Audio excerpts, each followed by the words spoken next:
Здравствуйте, люди! Меня зовут Kosa Ketman, и сегодня поговорим об истории.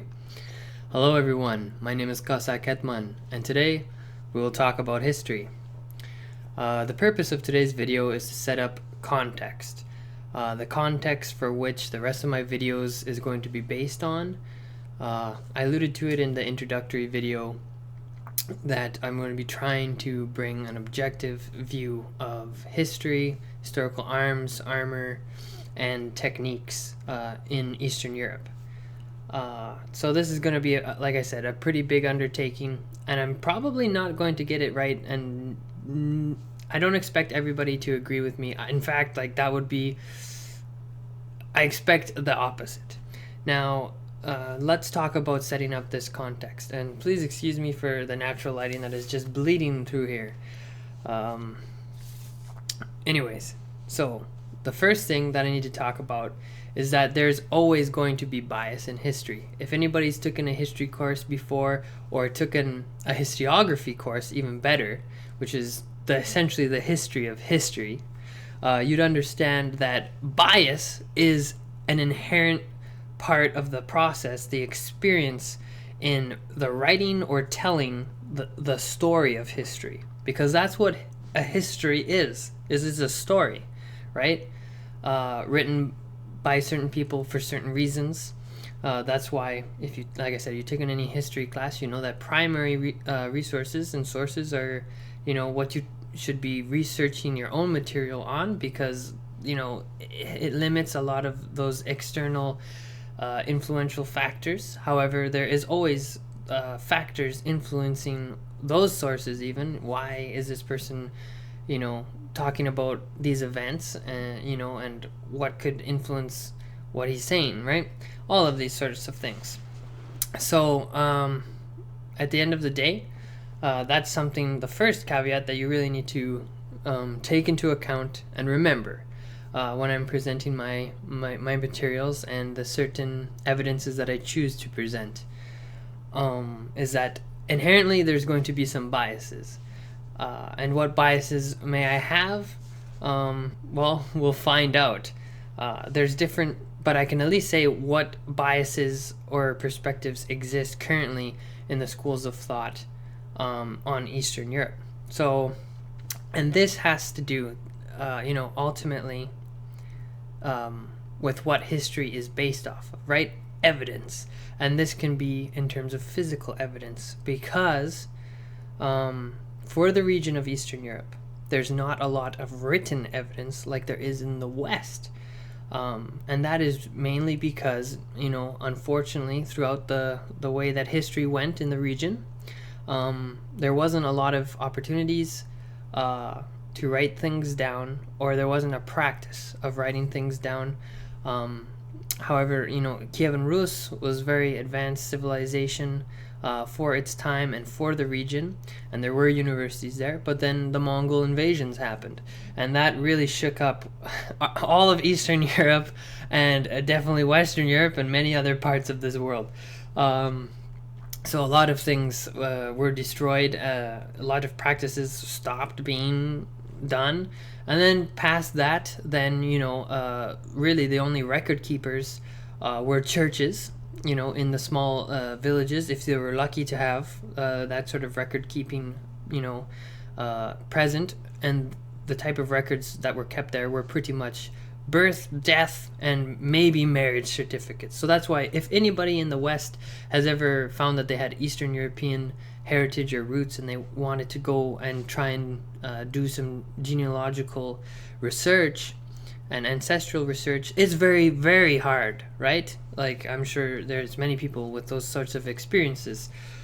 So yes, it's very rare, and unless you were of very high nobility, that you have any sorts of records of your family, and records of things happening. So then this leads in to the next caveat, which is the history that we have of the Eastern European region is based off of what's the next type of evidence, physical evidence. So archaeology. So this is where I mentioned it in my introductory video, but this is where archaeology and history are so integral and married and important to Eastern European region and the study of it from a historical perspective. Now this leads me into the next conversation. So there's a really good article, a really good book called Ethics and Archaeology Praxis, or Archaeological Praxis. And in that, there's many great things. I highly recommend that you read it. But namely for our video, Chapter 5 by Arkadiusz Marciniak, Polish archaeologist, who really outlines these issues that I'm trying to talk about that happen in Central and Eastern European region with archaeology and history as well. And he really nails the nail on the top of the head, if that's correct. He really explains well the issues that have faced the region in the past and then currently in the present, and potentially what is continuing to block advances in the future. So things in the past has been, the dichotomy of practices and cultures that have been studying the region. So heavily German influenced. There's many different schools with their own perspectives, especially, the German school, the Russian school, there's a Polish school. Almost every single country in the region has their own perspective of a historical and archaeological narrative, and that is because of the nature of the region and the things that they've gone through. And what I mean by this is the need to create national and cultural myths and stories for nation, claims to nationhood, building a national spirit, a national body of evidence, if you will, especially post-Soviet collapse time periods and beforehand, post-imperial and getting into the Soviet era. And that's why there was Soviet historiography, and then currently the modern Russian historiography that exists, that is very different than anything that you have maybe studied in the West. And you know what? These perspectives are seen as equally valid, just as how the sun rises or falls in this video. And it's important to recognize that these are just perspectives. And like I said earlier, that all biases are inherent in the study of history. So that's why, a prime example, I've already mentioned Kievan Rus. There's the more Western-centric believed Normandic principle that like the Vikings set up Kievan Rus, and then there's the Anti-Normandic school of thought, which is the fact that the Slavs were there present and that they were enhanced by some of the Viking leadership, and they were on more of an equal, friendly footing and worked together to build something even stronger that was inherently Slavic. That's the mentality of that school of thought. So it's a little quite vastly different in terms of who came first, who set up what, who was responsible for what, and what were the interrelations in that relationship between the two parties. So that's just one example of one point in time, right? So what I'm trying to get at here is that archaeology and history go hand in hand with the study of Eastern European region, and there has been a lot of issues with archaeology, and then that bleeds into history. Why? Because exactly what I was saying, it's so politically motivated to, like I said, nation building and agenda set. It's very agenda set. You can see that right now today in Belarus. So many historians and archaeologists are being banned and kicked out of universities and from teaching at other universities in the country if they have ideas or theories that are opposing to the current state perspectives. This is something that is also happening in Russia right now. 2006, with the release of A Modern History of Russia, 1945 to 2006, manual for Russian teachers, heavily endorsed by President Putin, as essentially as an argument against the current Western perspectives on Russia, to offer different narratives. Like I said, there's nothing inherently wrong with this practice. It's offering different perspectives that are held by people. These are and that there is quote unquote evidence for, right? It's all about how you interpret it, right? It's a different interpretation. And then 2009, Medvedev, ex-president Medvedev of Russia, set up the Historical Truth Commission. So this is where it gets a little bit more on the dark side of things, in terms of like, if you publish anything or you hold any ideas that are outside of these realms, then we're going to have issues. Now this, of course, is where I can definitely have issue with that, because as I'm talking about understanding and allowing for different dialogues and perspectives and potentially biases to occur, they should be allowed to occur. There should be a vast array of ideas, and that's what makes the study of these things fun. But if you limit that, but that's a totally different rant. So back to this context. So now you understand that archaeology, very politically charged, agenda set. Many of the excavations have been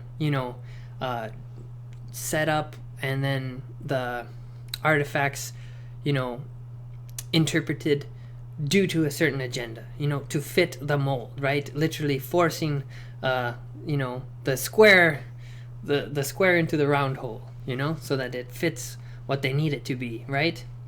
A pretty good example of this, arguably, is very well argued, is in Ukraine, the historian Mikhail Hrevsky. Many people see him as a very important founder of the Ukrainian national identity, and they very well are correct, because he built a very good history and story of what I guess makes the region unique, and how that uniqueness is inherently quote unquote Ukrainian, or helped build a Ukrainian identity separate from the neighboring states currently. And there's many people who argue against him, saying that he took, that he bent all of these evidences, to build this image that truly doesn't exist. So those are the two perspectives. Myself personally, I'm leaning neither side, because I can objectively see what he did, and which was create a history. Whether that is good or bad, I don't care. But anyways, so beyond that, archaeology, the region also had many issues with illicit trade of artifacts, and so many things that we did find get lost or get sold onto the black market. And that is really bad. That's unfortunate.